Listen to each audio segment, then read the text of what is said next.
이번 시간은 제목이 마을 전쟁입니다. 부제로는 지방과 마을로 간 체제 전쟁. 지금 체제 전쟁이 국가 단위에서 중앙 정치 단위에서만 있는 게 아니고 지금 마을 3,500여 개의 읍면동과 시군구, 시도 이와 같이 지방 쪽에서 지금 아주 치열하게 전개되고 있고 앞으로 훨씬 더 심각한 상황으로 시달릴 것입니다. 그래서 오늘 지금 이 적화 상황이 중앙 단위에서뿐만 아니고 지방에서도 이제 훨씬 더 심각한 상황으로 전개될 거라는 것을 경고해주고 앞으로 빨리 이것을 막기 위한 그런 어떤 정치 메시지를 있다고 말씀드릴 수 있습니다. 지금 정부 좌파 세력들이 공산화를 위한 오랜 지방 장악 과정, 이게 무슨 얘기냐면요. 지금 현재 마을에서 지금 이 소위 자익 세력들이 마을 세력들이 점점 지금 확산이 돼서 이제는 일반 국민들도 어느 정도는 감을 느낄 정도로 지금 확산이 됐는데 이 마을 세력이 언제 지금 마을로 진입했는지를 잘 몰라요. 그건 뭐냐면 여러분도 잘 아시다시피 1990년도를 넘어 2000년도 김대중 정부가 등장하고 노무현 정부가 전개되면서 대대적으로 귀촌 귀농 운동이 일어나기 시작했습니다.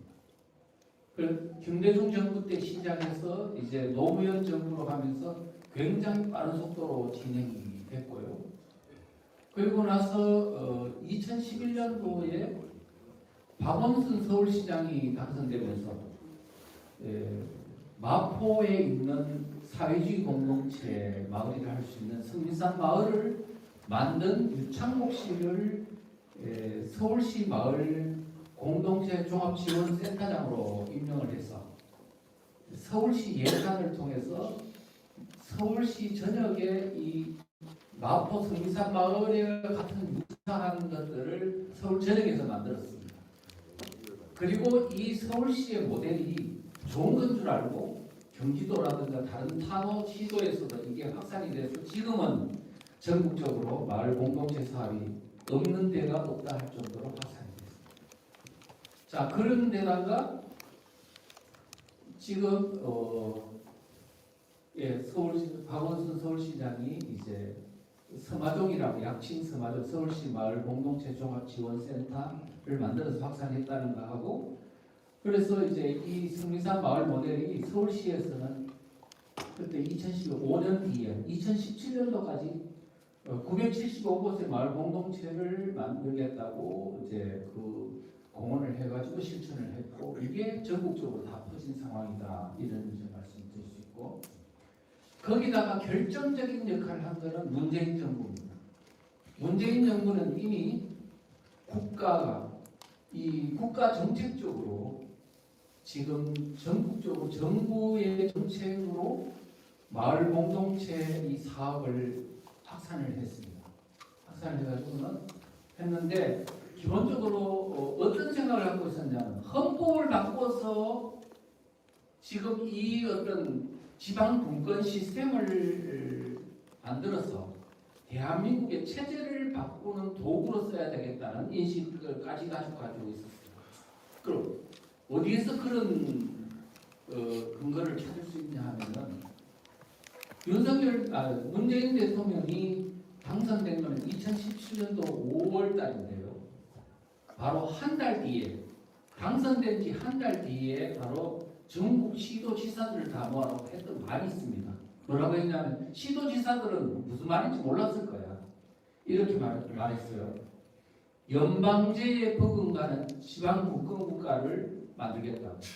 연방제에 버금가는 그런 말을 했거든요. 근데 시도지사들은 아마 지금 이 사람이 말이 무슨 말인지 몰랐을 겁니다. 그래서 저도 야 이상한 말 하네 이거 그랬는데 2018년도 2월 3월 평창 올림픽이 있었을 때 그때 뭐냐면 더불어민주당의 그 헌법 초안이 나왔어요. 물론 여러 가지 더불어민주당 안이라기보다는 문재인 정부의 어떤 세력이 만든 초안이라고 봐야 되는데 그 내용에 딱 보니까 이렇게 나와 있습니다. 헌법 제1조 3항에 있잖아요. 뭐라고 하냐면 대한민국은 지방분권국가를 지향한다는 말이 있는 거예요. 헌법 1조가 어떤 조항입니까? 대한민국의 체제에 대한 상징적 조항이거든요. 대한민국은 민주공화국이다. 주권은 국민에게 있고 모든 권력은 국민으로부터 나온다. 뭐 이런 거잖아요. 근데 뭐라고요? 지방분권에 관한 게 1조 3항에 들어간다. 대한민국은 지방분권국가를 지향한다. 그리고 123조에 보면은 법률에 정하지 않은 조례 제정이 가능하다. 법률에 근거가 없는 조례 제정 마구잡이 지방자치단체에서 조례를 제정한다. 이거는 대한민국의 자유민주주의 시스템을 다 밑바닥에서부터 와해시켜버려야 된다는 거 아닙니까? 인대를 다 늘려놓겠다는 거야. 발가락은 지멋대로, 손가락도 지멋대로. 그러면 인간의 어떤 장애 상태가 되듯이 국가도 바로 그런 거거든요. 이 지방분권이라는 걸 가지고 대한민국에 있는 자유민주주의 체제를 밑바닥에서부터 와해시켜버리겠다는 거죠. 무서운 얘기인데 사람들은 그 말의 의미를 몰랐던 거죠. 그리고 나서 뭐냐면 그때 이 평창 올림픽이 있었을 그 당시에 바로 그 얘기 헌법 초안이 있고 나서 바로 3월달에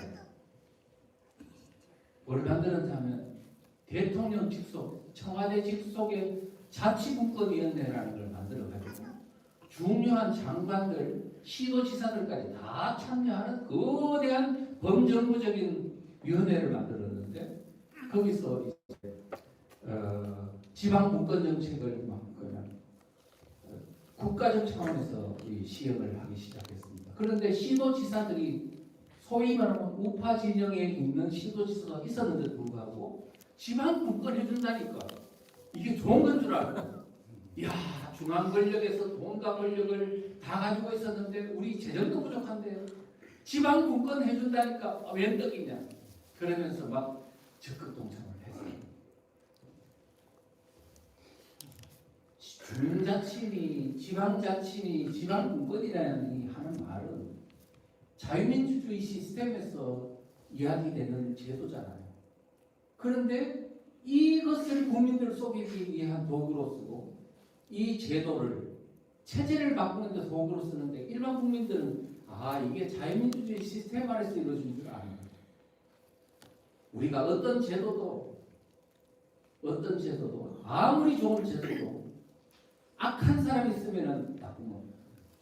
여러분 엄마가 쓰는 칼 있잖아. 동화 위에 있는 칼은 음식을 위해 쓰는 매우 유용한 도구지만 강도가 작으면 그거는 흉기가 되는 것이 마찬가지로 지방자치니 자유민주주의 체제의 지방자치니 주민자치니 하는 말도 사악한 세력이 잡으면 그는 체제를 바꾸는 도구로 얼마든지 쓸 수 있다는 걸 우리가 염두에 둬야지. 우리는 그걸 갖고 이거 자유민주주의 시스템 아니냐고 말하면은 그 사람은 지금 대한민국 앞에 놓여져 있는 이 주도 세력의 사상적 지향성을 인정하지 않고 그 제도 자체만으로 하는 것은 바보 같은 짓이다. 주민자치니 협동조합이니 사회적 기업이니 이런 것도 저 외국에도 있지 않느냐 하는 것은 그거는요 지금 대한민국에서 누가 주도권을 잡고 있는지를 일단 제껴놓고 그 제도만 보면 그렇게 말할 수 있는 것입니다. 그 제도를 누가 쓰느냐라는 것을 염두에 두지 않고 말하는 것은 한마디로 말해서 말이 되질 않아요. 그래서 우리는 반드시 어떤 문제를 볼 때 지금 그 본질, 누가 이 제도를 사용하느냐 하는 것을 절대로 잊어서는 안 된다라고 말할 수 있습니다. 문재인 정부는 이미 그렇게 해서 적극적으로 출범과 동시에 지방분권 정책을 가속화하면서 전국 단위의 마을 활동가들 양성 교육을 실시했습니다. 저는 그때 보니까 막 그 프랜카드에 마을 공동체 그 활동 요원을 양성한다는 프랜카드 수도 없이 봤습니다. 여기도 제가 살고 있는 인천에 있는 한 동사무소에 마을 교육 활동가 양성 과정 기본 과정이래 모집 안내 라고 해놨는 거를 제가 동사무소에서 사진 찍은 거라니까요. 그 다음에 동장선거 직선제 한다, 뭐 논산 지역에서 한다 이런 얘기도 있었고요. 지방자치 박람회 해가지고 자치분권 세발함 주민과 함께 만들어 갑니다. 그랬더니 우파 단체장들이 거기에 다 동참을 했습니다. 자, 그런 어떤 준비 과정, 마을 좌파 활동가들을 다 양성해 놓고 2021년도 드디어 법제화 작업에 들어갑니다. 그래서 2021년도 1월 29일 날 김영배 더불어민주당 국회의원이 이제 대표 발의한 주민자치기본법안이라는 게 발의됩니다. 그런데 그 법안을 누가 봤냐면 우리 김승규 전 국정원장님 장로님이시죠. 그분이 이제 이상하다 내용이. 그래서 저보고 한번 분석해봐라 해가지고 이제 부탁을 해서 제가 보게 됐습니다. 그런데 그 법안을 보는 순간에 제가 누누이 말하지만 전기로 감전된 것 같은 충격을 받았습니다. 만약 이 법안이 통과된다면 대한민국의 체제가 바뀌는 준헌법적 사태가 일어날 거다. 이렇게 우리 김숙기 원장님한테 말씀드렸어요. 그랬더니 그럼 빨리 사람들을 모아보겠대. 그래가지고 한 부랴부랴 설 전인데요. 아니 설인데 뭐 사람도 오겠어요? 그냥 설이 중요한 게 아니라고. 그래가지고 한 50여 명의 교수들, 헌법학 교수부터 그 다음에 유명한 변호사들, 또 헌법재판관 출신, 그 다음에 뭐 검사 출신 등등 이런 많은 이 분야에 이해를 할 수 있는 분들을 모아주더라고요. 그래서 내가 강의를 했죠. 1시간 반 정도 강의하면서 지금 이런 상황이라 하니까 다들 깜짝 놀랐습니다. 그때가 아마 지금까지 마을 단위에서 있었던 그 엄청난 음모가 이제 수면 위에 드러나게 된 결정적인 계기가 됐죠. 그래서 제가 이제 부랴부랴 언제 통과될지 몰라가지고 사실 저도요 8일 만에 이 책 주민자치기본법 공산화의 길목이라는 책을 읽었어요. 그래가지고 이제 강의를 시작했다가 갑자기 코로나에 걸려가지고요 2달 동안 제가 사경을 헤매다가 회복이 됐습니다. 그리고 5월 달부터 강의를 시작했는데 그때 제가 주민들한테 강의를 전국 단위로 했는데 사실은 마을이 위험하다는 걸 아는 사람이 없으니까 그리고 당연히 국민들도 모르죠. 그러니까 뭐 이게 뭐 중요한 강의인지 아닌지도 모르고 사람들은 아주 소극적이었죠. 그래서 이제 10명, 20명도 넣고 강의도 하고 막 이렇게 했는데 그러면서 제가 그랬어요. 이제 여러분들은 중앙만 바라보지 마십시오. 이제 여러분이 사는 마을이 위험합니다. 그러면서 했더니 깜짝 놀랐더라고. 다들 안 놀라는 분들이 없었어요. 자, 그래서 이제 했는데 제가 강의를 한다고 명동성당에서 강의를 한번 했었거든요. 했더니 강의 끝난 후에 어떤 할아버지가 이렇게 오시더니 손을 부들부들 떨면서 있잖아요. 지금 승생의 말을 주민자치회가 이렇다는 설명을 듣고 나니까 내가 옛날에 6.25 전쟁 때 겪었던 인민위원회가 생각이 난다. 나는 서울에 살았는데 피난을 가지 못해가지고 서울에 있었는데 우리 옆집이 인민위원회 사무실이었다. 그래서 그때 그 현장을 너무나 똑똑히 목격했다. 그 동네에 있는 좌익들이 인민위원회의 그 북한군의 앞잡이 완장을 타고 그 지역 마을에 있는 반동분자로 지목된 사람들을 다 체포해가지고 인민재판을 통해 처형하기도 했지만 인민위원회 사무실에서 무단 처형하는 것도 수도 없이 봤다. 그러면서 지금 주민자치회가 일어나는 게 그게 인민위원회하고 똑같다. 그러면서 지금 공산주의가 가장 나쁜 것은 주민들을 둘로 나누는 것이다. 좌익 우익으로 나누는 건데 너무너무 무섭다.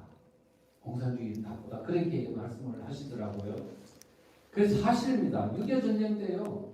북한군이 이게 이제 이미 3일 만에 서울을 점령하고 이제 점점점 남하를 했는데 마을로 내려갔을 때 마을에 있는 좌익들이 사상을 숨기고 있다가 바로 그들과 합세해가지고 완장차고요. 그때는 막 자기 세상이 된 거예요. 그리고 우익들은 막 이제 막 숨는 거예요.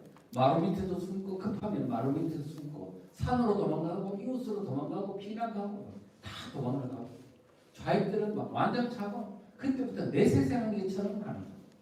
그래서 사실은 북한군보다 그 동네에 있는 좌익들 때문에 피해가 엄청났던 거예요. 왜? 북한군은 누가 반동분자인지 몰라요.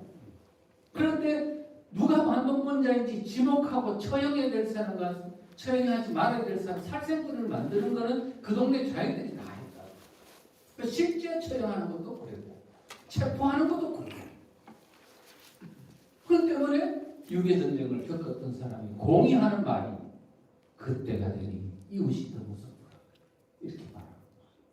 실제로 6.25전쟁이 일어나고 전반기에 인천 상륙작전 일어나기는 3개월 동안에 일어난 것도 자기들이 제일 악행을 많이 했다. 인천 상륙작전이 일어나고 북한군이 월북을 하고 이미 북한은 다 올라갔는데도 그린 후인 10월 달에 영광군이나 이런 데서 2만 명에 가까운 엄청난 사람들이 학살당했잖아요. 그 지역마다 일어난 거는 누구에 의해서 됐냐? 북한군에 의해서 된 게 아니고 그 지역에 남한내 3개월 동안 북한에 부역을 했던 사람들이 그동안에 자기가 했던 그 죄악에 대해서 바로 경찰과 군이 오고 그 다음 오면은 자기들이 이제 막 처벌을 받을 것을 두려워해가지고요. 그래서 이미 증거인멸하려고 완전히 그냥 유가족들을 싹 다 죽였던 거예요. 제가 영광군에 다 연산교회, 야월교회, 저쪽에 신앙군에 가면 정도 다 가봤어요. 그런데 거기서는 뭘 하냐면 그게 북한군이 했다고 그냥 이렇게 지금까지 퉁쳤단 말이에요. 제가 아니다. 북한군 하는 거 아니다. 그 동네 사람이. 그러니까 이제 그 실제 있었던 일들을 직면하면서 이제 맞지. 그동안 이렇게 되는 거예요. 그래서 우리가 지금 이런 것들 역사를 너무나 왜곡했기 때문에 그렇습니다. 뭐 자세하게 하면 우리 책에 그런 내용들이 다 있고 북한에 올라갔을 때 북한 지역에도 그런 일이 있을 거예요. 함흥 지역에도 2만 명 이상이 학살을 당했거든요. 그 다음에 황해도도 뭐 엄청난 사람들이 학살을 당했고 이런 것들이 역사적으로 다 증명이 되는데 그때 북한군도 후퇴를 하면서 많은 사람들을 학살했는데 그 학살할 때 주도한 사람은 북한 정권 관계자들이죠. 뭐 그렇지만은 학살할 때 동네에서 누구를 학살해야 되는지를 그거를 정보를 주고 살생부를 만들고 실제 학살하는데 앞잡이 노릇한 건 그 마을 사람들이었다. 그래서 6.25 전쟁은 비극은 바로 공산주의냐 아니냐 하는 군인들끼리의 전쟁을 넘어 바로 그 마을 사람들끼리 사상에 따라서 둘러 나눠서 막 죽이고 죽고 하는 그 피비린내한 전쟁이 있었기 때문에 이 대한민국의 6.25 전쟁은 세계 전사 가운데서도 가장 비극적인 참혹한 전쟁이었다는 말이야. 그래서 이 6.25 전쟁을 겪었던 노인들이 안 된다는 거야. 주민들을 둘러 사상으로 나누는 건 안 된다. 그런데 문재인 정부는 뭐라고 했냐면 나는 2년 동안에 촛불민심만 생각했다는 거야. 그 다음에 보수 세력은 괴멸시켜야 된다 그랬잖아요. 대한민국 국민들을 둘러 나눠가지고 하나는 나를 지지하는 국민과 나를 지지하지 않는 국민 사이에서 뚜렷하게 적대의식을 심어주는 이 나쁜 것은 앞으로 우리 장차 어떤 계기가 되면 훨씬 더 위험한 제 6.25 전쟁과 같은 일이 일어날 수 있다는 것을 말해주는 겁니다. 그 다음에 지금 이재명도 마찬가지예요. 지난 어떤 대선 가운데서 대한민국 국민들을 국민 세력과 반국민 세력으로 나눴어요. 국민을 둘러나는 거였어요. 그러면서 적폐청산, 내란 세력을 청산해요. 이것은 똑같은 지금 국민을 둘러나눠가지고 사상적으로 나눠서 지금 처벌하겠다는 것이기 때문에 이것은 앞으로 가공할 만한 위험성을 내포하고 있다. 이렇게 볼 수 있습니다. 자, 그 다음에 자익마을 세력이 읍면동 주도권을 장악하게 돼 있어요. 주민자치기본법이라는 그 핵심 내용의 독성은 근본적인 거는 좌익 사상을 가진 마을 활동가들, 마을 세력으로 하여금 대한민국에 있는 하부 3,500개의 읍면동의 주도권을 잡도록 한다 하는 게 핵심입니다. 그러니까 지금 중앙정치 권력도 좌익이 잡도록 입법부, 행정부, 사법부, 노동, 교육, 언론, 종교, 문화 모든 걸 다 장악하도록 해서 이제 이미 되어 있는데 이제는 진짜는 마을 단위 3,500개 읍면동도 다 마을 좌익 마을 세력들로 하여금 장악하도록 한다는 게 이 지금 법안의 핵심입니다. 그런데 이 사람들이 지금까지 보였던 마을에서의 모습이 아니고 완전히 모든 통치 권력과 주민에 대한 정보와 그 다음에 돈과 모든 권력을 싹 다 행사할 수 있도록 지금 그렇게 지금 되어 있는 게 문제거든요. 그래서 주민자치회가 있는데 여러분들은 주민자치회가 이전에 있었던 주민자치위원회하고는 완전히 다른 얘기예요. 주민자치위원회는 주민들의 동의 유지들이 이제 내가 그다음 나이도 들었으니까 동민들한테 이제 그 좀 유지로서 봉사를 해야 되겠다 해서 자발적으로 모인 것이 주민자치위원회라면 주민자치회는 이거는 좌익 주도형 주민자치입니다. 그렇기 때문에 전혀 다르다라고 말씀을 드리고요. 주민총회라는 것도요 있는데 이거는 주민총회는 허울입니다. 허울이고 실제는 주민총회는 주민자치회에 대해서 어떤 일도 알지 못하게 다 방음막을 치도록 있습니다. 그리고 그 다음에 밑에는 뭐냐면은 가짜 주민들이 다 활동할 수 있도록 해놨어요. 가짜 주민들. 지금까지 우리는 주민들이라 하면 실제로 주민 그 동네에 살고 주소가 있고 한 사람들만 주민이라고 지금까지 봤는데 주민자치회의 경우는 그 동네에 주소가 없어도 주민등록이 없어도 그 동네에 직장이 있는 사람은 다 생활주민이라는 이름으로 주민으로서의 활동을 할 수 있도록 해준 게 특징입니다. 그러니까 진짜 주민과 가짜 주민을 나누는 거예요. 그래서 그런 것들이 있고 그 다음에 이 사람들 가짜 주민들을 기반으로 주민자치회와 주민총회를 운영한다.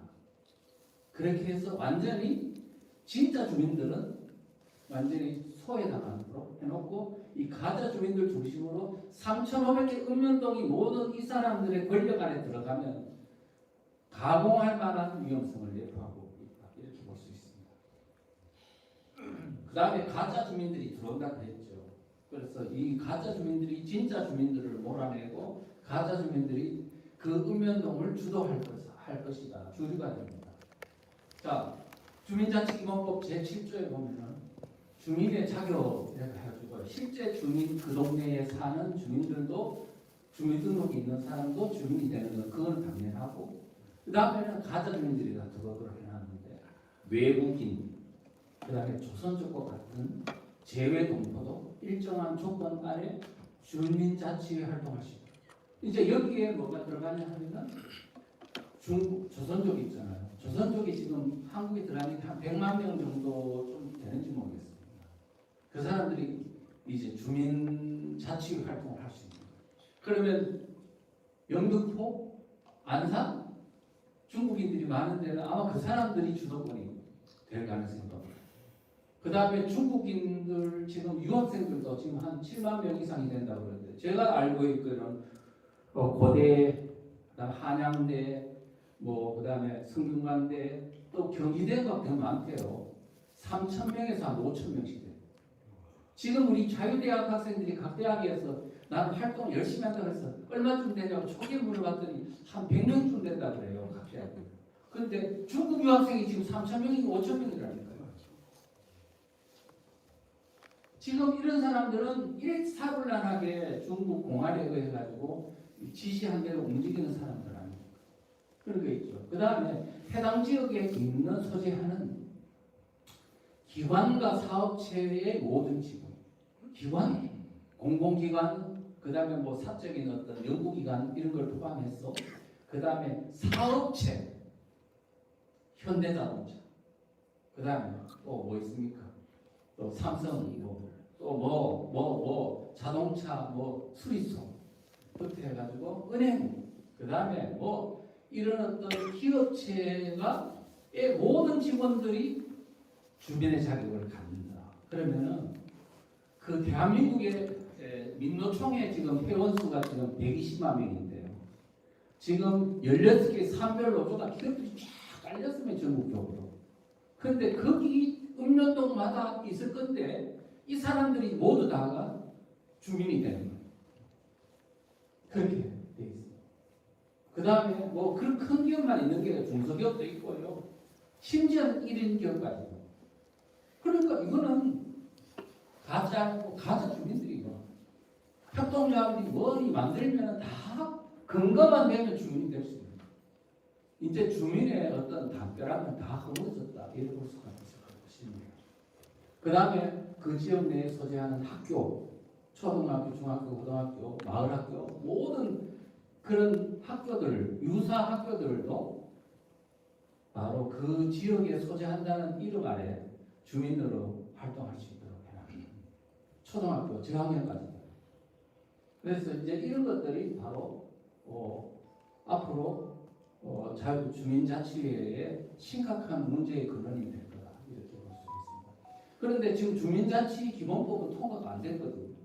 우리가 그때 활동하면서 한 여러 주민 반발 저항운동이 악법 반대 운동이 일어나가지고 이제 통과가 안 됐는데 이 지금 마을 활동가들 내에는 이 주민자치 기본법 통과시켜야 된다.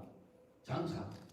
또 그리고 지금 뭐냐면 주민자치회가 조례에 의해서 지금 1,400여 개가 지금 시행 중인데 지금 이재명 정권이 등장하고 지금 뭐냐면 빨리 주민자치회를 전국 실시하기 위해서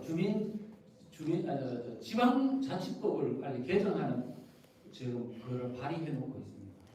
그러면 그 지방자치법만 발의하면 일시에 3,500개 넘는 바로 읍면도 모두 일시에 주민자치회가 조례에서 만들어지겠다. 그때가 되면 아마 주민자치기본법에 있는 독소조항들의 그 내용들이 여과 없이 아마 다 들어가서 만들어지게 되면 아마 뭐 엄청난 일이 일어나는 거죠. 지금만 해도 1,411개의 주민자치 읍면동이 주민자치회를 실시하고 있는데 여기만 해도 심각한 문제점들을 갖고 있습니다.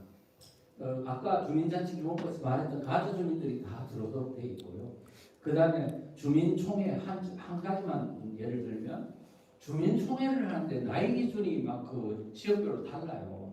어떤 거는 뭐 18살 이상이 주민총회 할 수 있다는 뭐 조례가 되어 있는 데도 있고 어떤 데는 12살 이상, 어떤 데는 8살 이상까지도 해놨어요. 그러니까 울산시 병영 이동에는 80 이상의 주민총회에 참석할 수 있대요. 그러면 지금 여러분들 이게 주민총회에서 의결하는 사항이요. 지금 간단하지 않아요. 지금 이 좌파형 주민자치회에서는요. 예산 규모가 장난이 아니라니까요. 그런데 그거를 어떻게 8살짜리가 아냐고. 그래서 주민세 균등분 환원 사업 결정 뭐 이런 거를 우리 초등학교 8살짜리가 알아요? 이제 성생기 가서 시키는 대로 하겠지. 이제 이런 것들이 그 다음에 주민자치회가 주민에 대한 철저한 감시 체제를 운영하도록 되어 있습니다.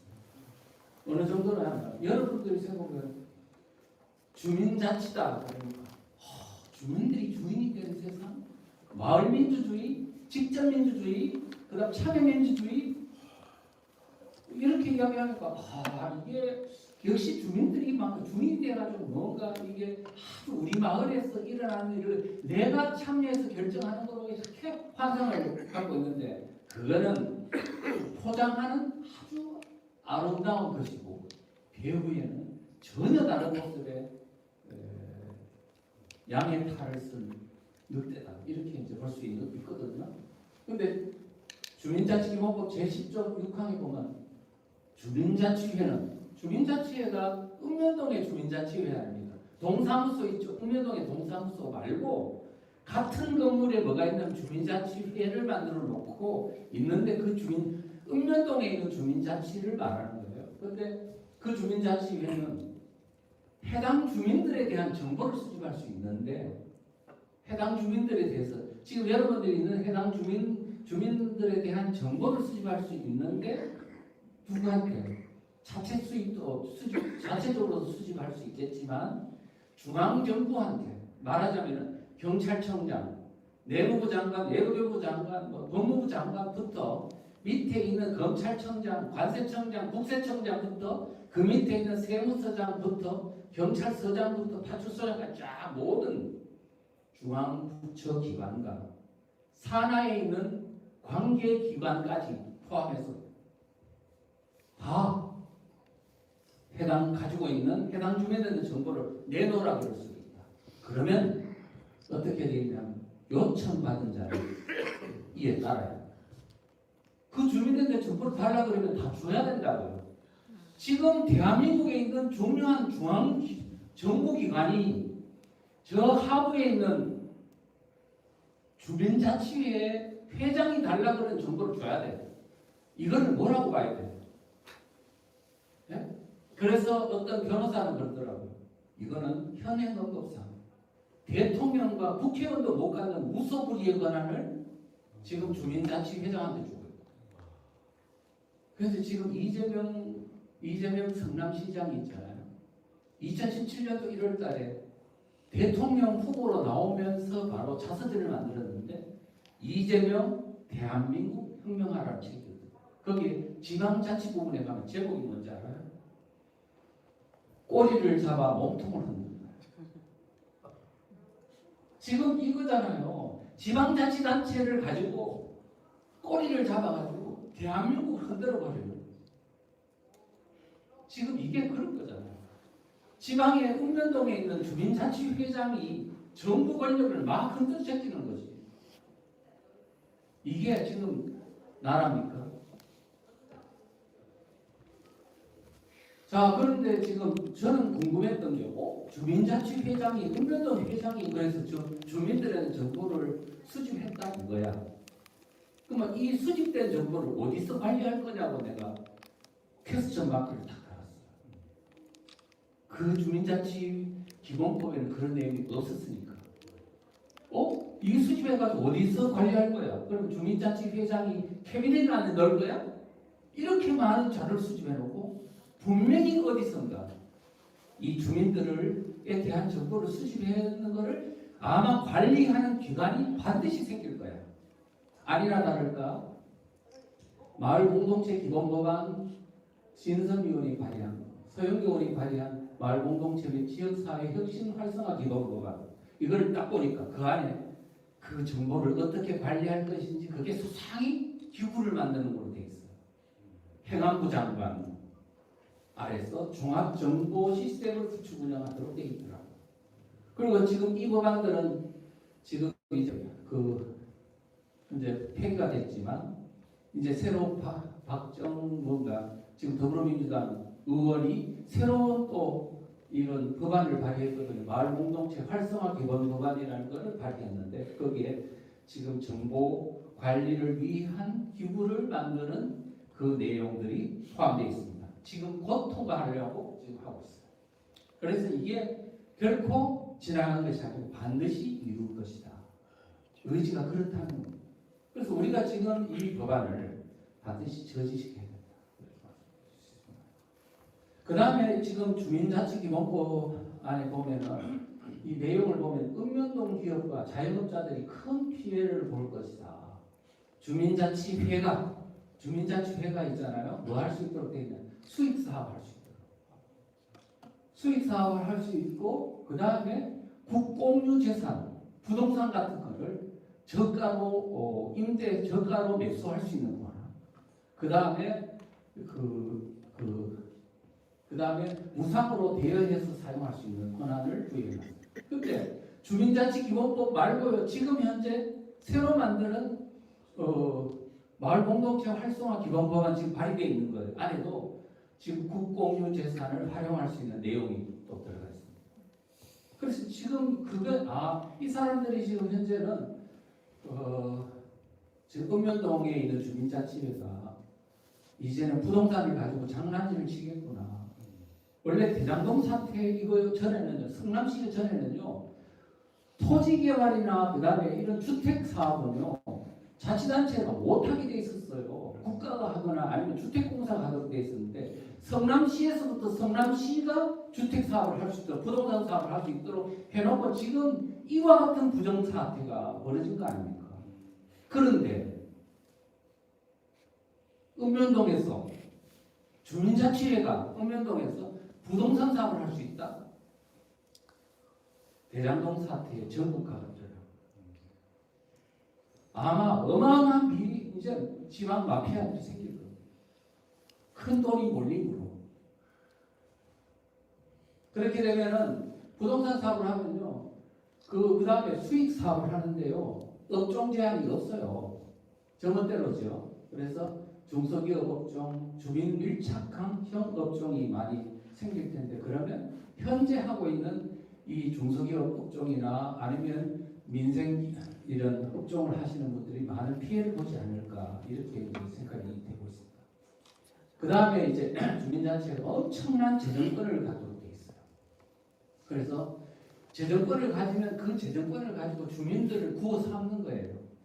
그래서 이제는 경제는 멸망해가고 기업들은 망해가고 이렇게 되는데 이제 마을에 있는 활동가들은 막 돈이 그냥 돈방석에 앉는 거죠.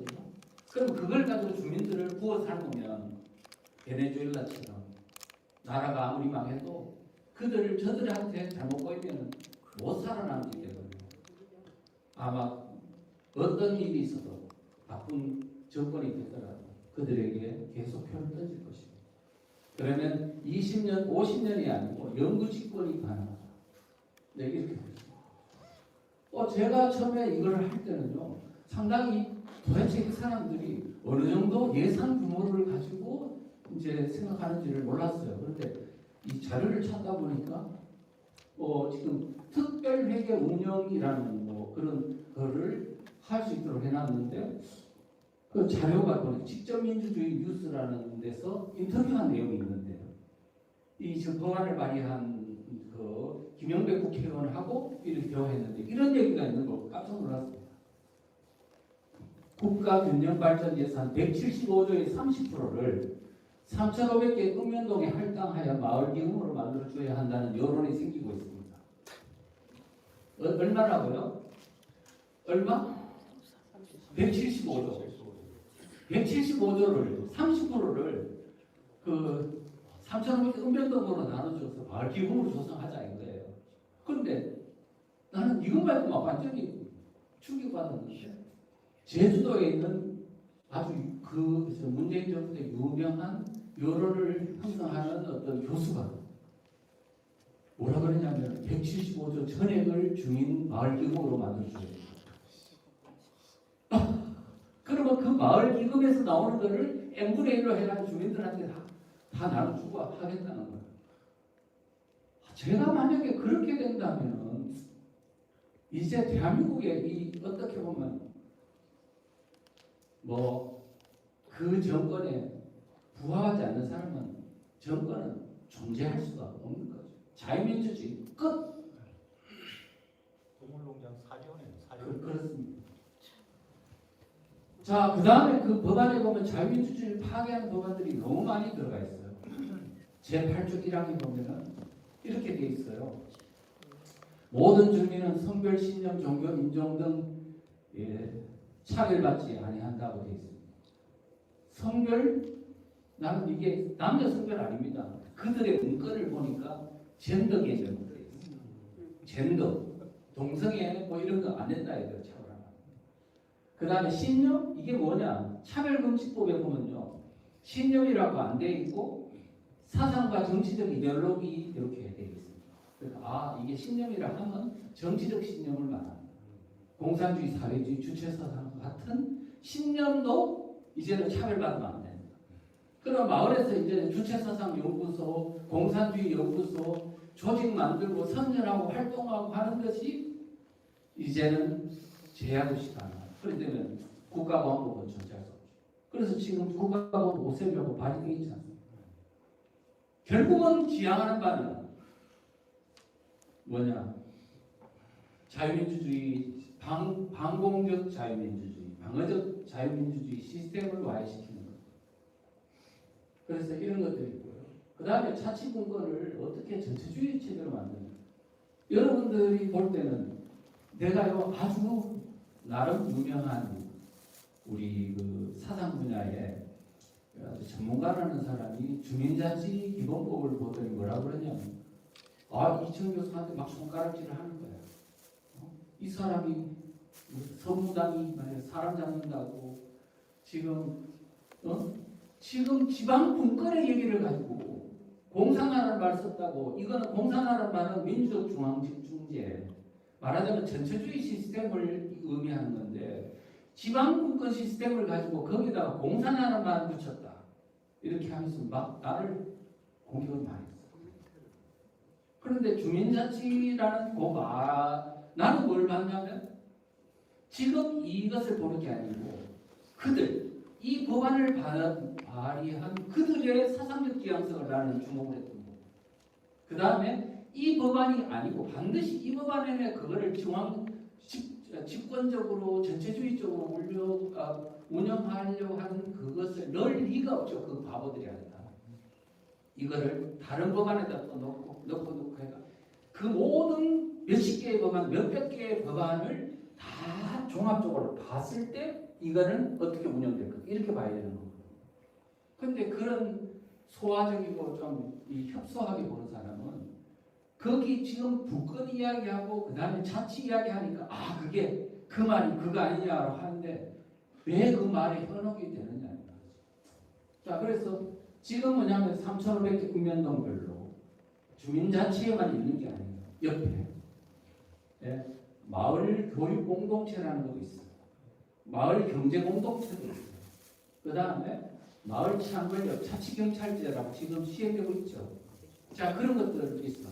그래서 읍면동별로 보면 이렇게 낱개로 되어 있는 것 같은데 결국은 누구냐면 좌파 마을 활동가들과 마을 조직들이 이것을 그냥 주도하고 있다는 것을 알아야 돼요. 자, 그 다음에 뭐냐면 그러면 이게 읍면동별로는 지금 한 덩어리라면 이 한 덩어리 3,500개가 따로따로 운영될 거다. 아니라는 거예요. 따로따로 아니고 이 따로따로 되어 있는 읍면동별 이 조직을 새롭게 또 연결하고 통합하는 뭔가 시스템이 구축되어 있다. 자, 그게 뭐냐면은 이해식의원이 발의한 마을 공동체 활성화 기본법, 진선미 의원, 서영교 의원 등이 한 법안들을 보면 이 떨어져 있는 읍면동 조직을 전국적으로 하나로 묶는 시스템을 다 갖추도록 해놨다고요. 그래서 읍면동 조직이 있고 그 다음에 시군구 조직이 있고 전국적인 조직은 총리라든가 행안부 장관 밑에 이거를 다 컨트롤하도록 이렇게 만들어놨습니다. 그래서 이걸 보고 비로소 알 수 있는 거는 영화관에 와가지고요 무대 앞에 배우들은 분권을 이야기하는 거예요. 그러니까 사람들은 관객들은 이야 너무 좋은 분권이다 할 때 배우의 그 무대 뒤에서는 전부 다 직권적인 시스템을 다 갖추고 있다는 사실을 잊었습니다. 그래서 제가 이거를 이 사람들이 지금 정부 조직이 있잖아요. 지방 조직이 있지요. 중앙정부가 있고 시도 조직이 있고 시군구 조직이 있고 읍면동 조직이 있고 이게 이제 대한민국의 지방 분권 시스템인데 이 지방 행정 시스템 옆에 좌파들의 또 별도의 전국 시스템이 갖춰져 있는 거예요.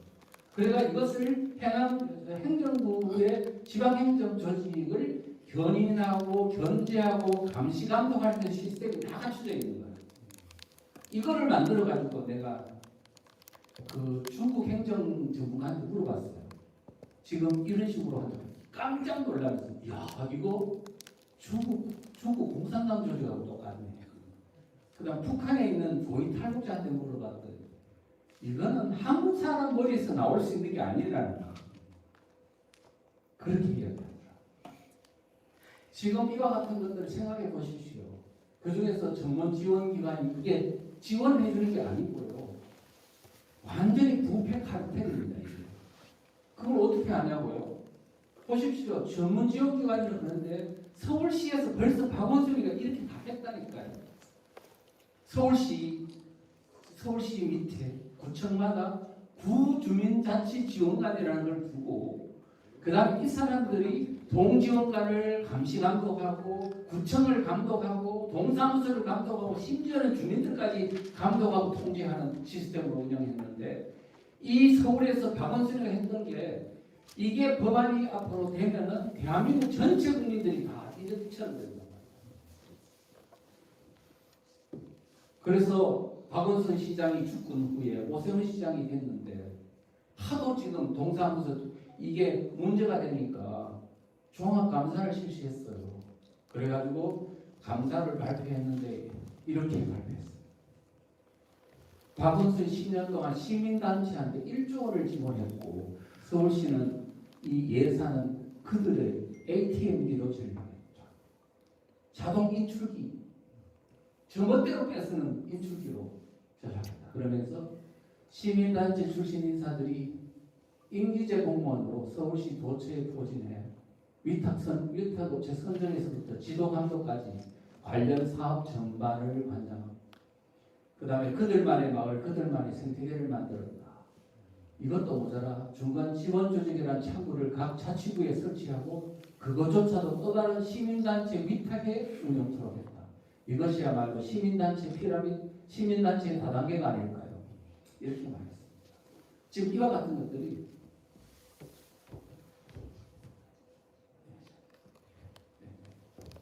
자, 그렇다는 말씀입니다.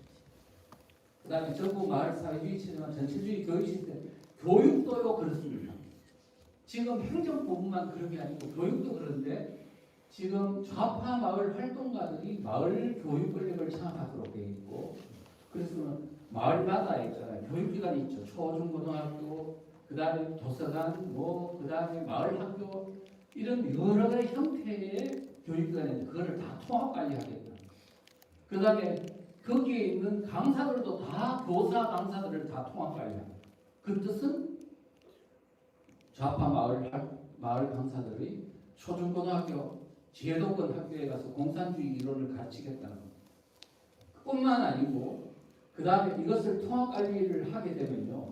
이제는 좌파 마을 활동가들이 모든 교육기관을 통합적으로 관리해서 사상교육 시키겠다는 뜻입니다. 이제는 학생만 사상교육 시키는 게 아니고 모든 주민들을 사상적으로 무장해서 그걸 시키겠다는 거거든요. 그 사람들이 그래요. 요람에서 무덤까지라고 말하는 거예요. 요람에서 무덤까지. 초등학교, 중학교, 유치원 아니지. 그 전에 유아원부터 유치원, 초중고등학교, 성인학교까지 죽을 때까지 다 학교에 넣어가지고 사상교육 시키겠다고. 지금 그 사람들이 하는 그 사람들의 이제 주로 의견 중에 하나를 보면요, 학생과 주민들을 주체적 시민으로 성장시키겠다. 그 다음에 마을연구소 소장 한 사람의 말을 하면 이 마을이라 하면 뭐 어쩌고 저쩌고 하면서 일체의 자유주의적 개인주의를 반대합니다. 법안을 보면요, 이제 마을을 주민들을 모두 사상 학생과 주민과 그다음 이런 걸 다 전체 다 교육을 시키겠다고 나오고 있어요. 이제 주민들이 사상 교육 받아야 될 판이에요. 그 다음에 이 교육도 전체주의 시스템으로 만들어. 읍면동뿐만 아니고 이 읍면동 옆에 보면은 제1권역, 제2권역, 제3권역으로 나누고 그걸 또 전국적으로 만드는 교육 전체주의 시스템을 구축하고 있는데 이게 바로 문재인 정부 때 교육부에서 만든 교육적. 그 다음에 이제 결론적으로 이제 나가는데요. 지역 좌익 중앙 세력과 지방 정치 세력과 연합에도 한 영구집권 체제를 지향하고 있는 게 지금 이재명 정부가 지금 법안을 발의하고 내용을 보면 그렇습니다. 지난 그 지방선거 때 아까도 말했지만은 더불어민주당과 진보당 옆에 민노총, 노동당, 지역당 연합이라는 게 있어요. 총선 때 보니까 지역당 연합이라는 게 딱 들어요. 이게 뭔가 대부분 느낌이 오잖아요. 마을 세력들을 이미 정당화로 집어넣어가지고 연합 세력으로 활용하겠다는 의도가 비친 거거든요. 그래서 이걸 보고 이제 알았는데 특히 진보당, 통진당, 후신 진보당이 총선 끝나자마자 바로 막 그냥 지방으로 막 손살같이 내려가는 거예요. 거기에 김재현이라고 옛날에 경기도부 연합 소속인데 김재현이 뭐라 그러냐면 2026년 이 지방선거를 의미하죠. 2026년 지역부터 집권 정당으로 붙어서겠다. 그러면서 다가올 지방선거는 진보당이 진면목을 국민들한테 선보일 절호의 기회다. 그러면서 진보당은 전국의 지방선거에서 단체장 당선 등 150명의 당선자를 배출하겠다고 지금 나섰어요. 지금 진보당의 국민 지지율이 1%밖에 안 돼요. 그런데 이 사람들이 150명의 당선자를 내겠다. 어떻게 가능하냐? 예, 야권에 하면 되니까. 지금 여러분들이 이렇게 되면은 그러면 결국은 뭐냐 하면은 더불어민주당은 중앙 정치 권력을 장악하고 진보당은 지방 권력을 장악하고 그 다음에 마을 활동가로 중심이 된 지역당 연합도 그렇게 해서 이게 중앙 권력과 지방 권력이 서로 상생과 윈윈하는 어떤 형태로 이게 권력을 분점함으로써 대한민국을 이제 영구집권 체제로 만들어 가려고 하는 거죠. 그래서 지금 마을 활동가들이 있는 조직 중에 보면은 하나를 보니까 이게 굉장히 큰 조직이더라고요. 근데 뭐라고 되어 있냐면 말을 빨리 하다 보니까 힘드네요. 읍면동 조직을 마을공화국이라고 붙입니다. 마을공화국. 그 다음에 그래서 마을 헌법을 만들고 마을 자치정부를 만들고 마을 기금을 만들고 마을 대학을 만든다. 이런 걸로. 그 다음에 두 번째는 이 마을 공화국을 중심으로 해서 시도별로 지역 정당을 만든다. 지역 정당. 그래서 전북당, 그 다음에 광주당, 부산당, 대구당, 강원도당 이렇게 만들어가지고는 이 당을 연합해가지고 지역당 연합이라고 만든다.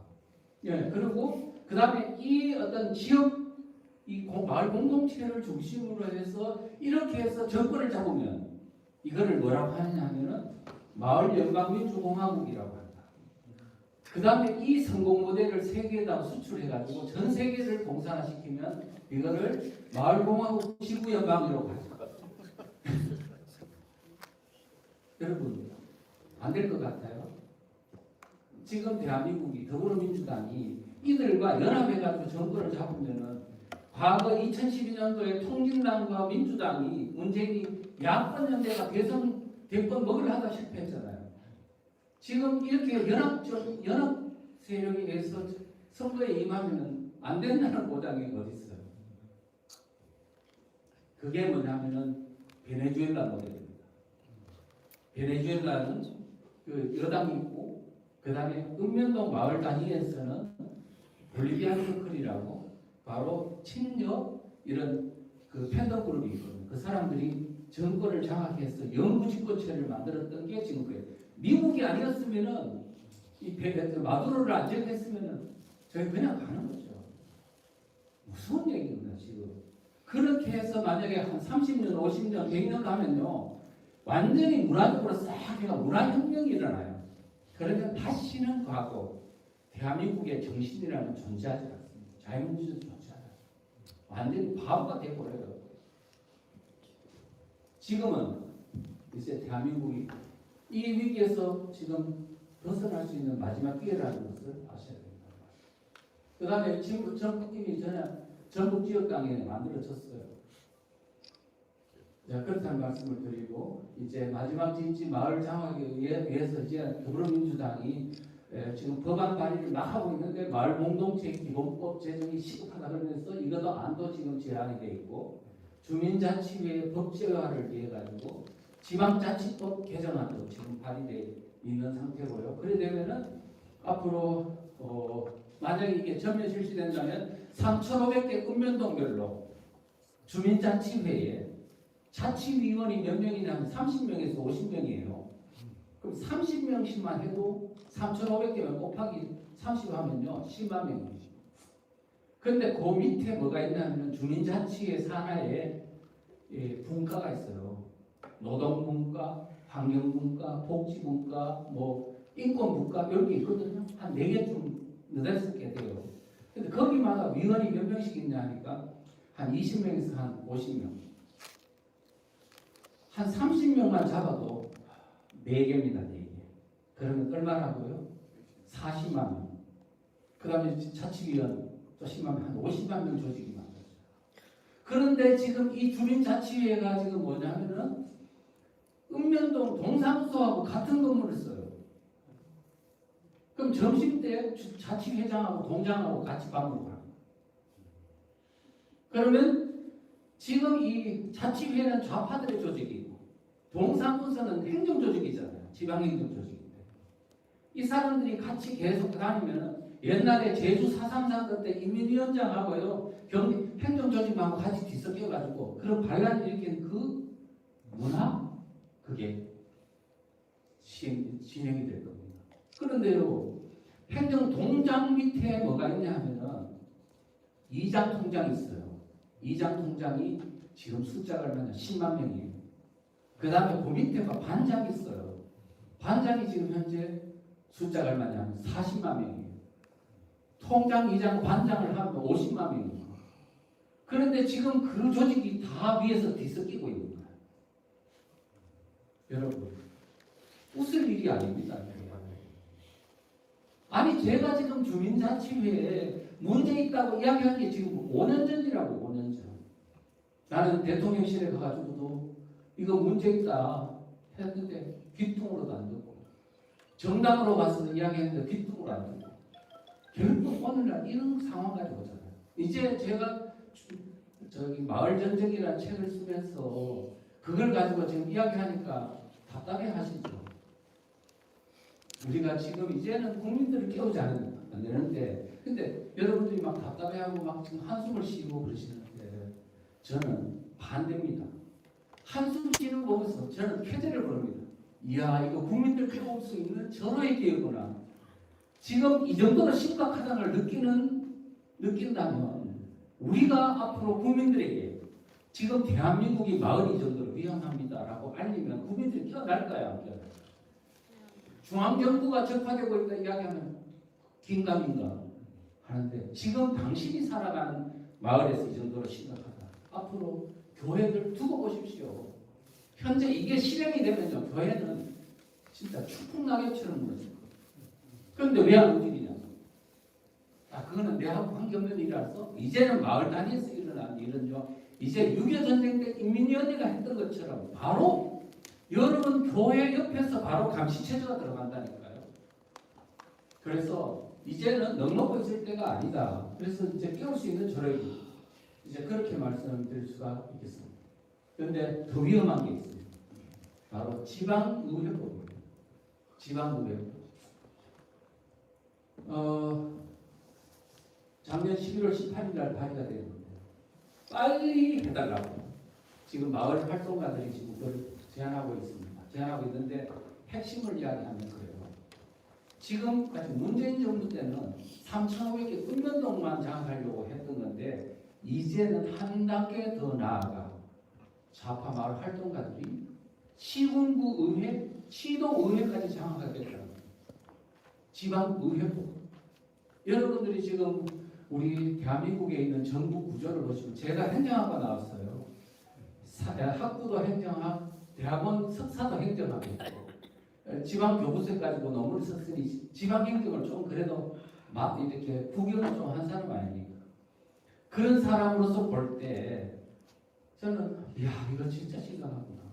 자 지금 대한민국에 있는 통치 구조가 어떻게 돼 있어요? 대통령 문제죠. 그 다음에 국회는 옆에서 입법 권력과 견제 권력을 하는 보조적인 역할에 머물러 있죠.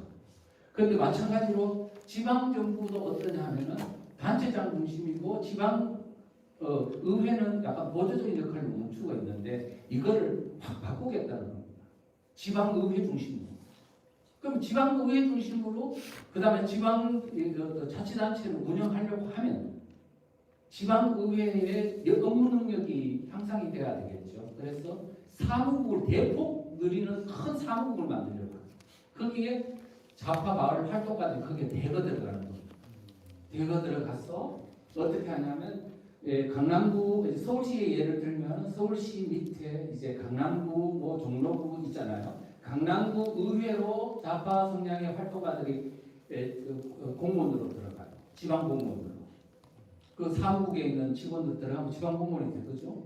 그러면 이 사람들이 서울시 인사교류협의회라는 것을 통해 가지고 옆으로 막 이제 인사이동을 하는 겁니다. 강남구의 의회에 있던 사람이 종로구 의회로 가고 그 다음에 또 옆에 영등포 의회로도 가고 막 가는 거예요. 그 다음에는 더 위에 가면 서울시 의회로도 가는 거예요.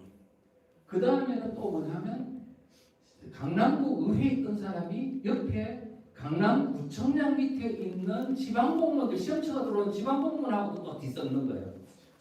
그 다음에 그 밑에 있는 공공기관 이런 공공기관 아니면 교육연구기관 좌파들 많은 활동가들이 교육 마을 학교에 있는 거 있잖아요. 그 사람들하고 또 막 뒤섞도록 해놨는 거예요. 이렇게 해놓으면요 순식간에 그 막 곳곳에서 막 마을 활동가들이 막 지방의회로 다 들어가서 막 또 인사교류가 뒤섞어 버리면요 지방 공무원들 전체 대한민국의 17개 광역시 228개 시군구 그 밑에 있는 읍면동까지 다 한 덩어리 붉은 물이 다 들어가지고 이제는 못 써먹습니다. 지금 이 정도인데 여러분 이렇게 되면 그 사람들 돈이 얼마예요? 권력 갖죠. 여기서 여러분들이 견뎌낼 수 있을까요? 그 돈은 어떡하고? 부패, 카르텔 이거 말할 수가 없어요. 지금 그래서 이재명이 말하는 지방 그 정치의 캐치프레이즈 꼬리를 잡아 몸통을 합니다.